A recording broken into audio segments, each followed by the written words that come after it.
If you peruse the ever-growing market of ultra-lightweight trackday sports cars, you'll often notice that the same kinds of name pop up all over the place. Caterham, Westfield, KTM, Ariel, and yet that market is one of the best in terms of growth because you see so many small manufacturers popping up all over the place making these super lightweight trackday inclined sports cars, and this is one of the newer players in the field. Now, I was first introduced to the Vuhl 05 at Goodwood at the Festival of Speed, and to be honest, I didn't take that much notice of it.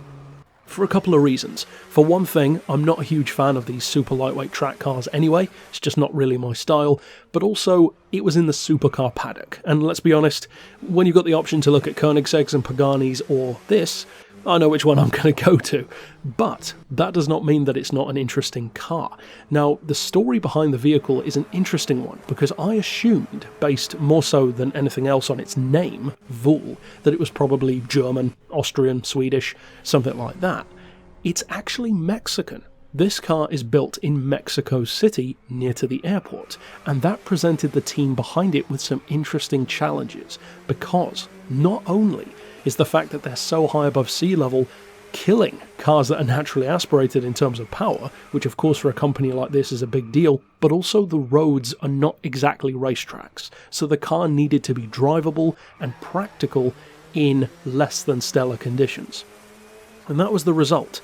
They decided that the car needed to have a ride height that was at least 110mm high, and that it needed to be a turbo-aspirated vehicle, and that's exactly what it ended up being. It has a 2-litre turbo Ford Ecotec engine, putting out 285 horsepower in a car that weighs about 700 kilos.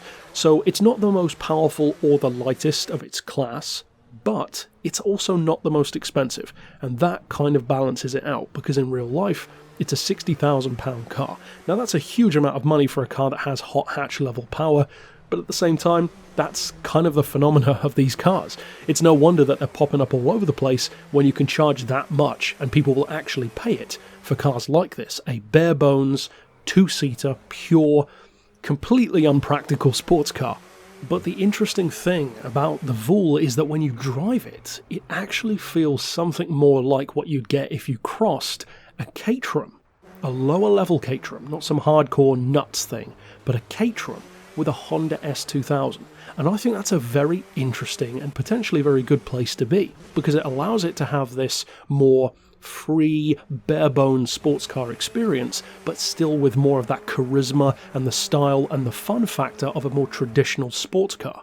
Overall, I think that's a pretty inspired choice to make.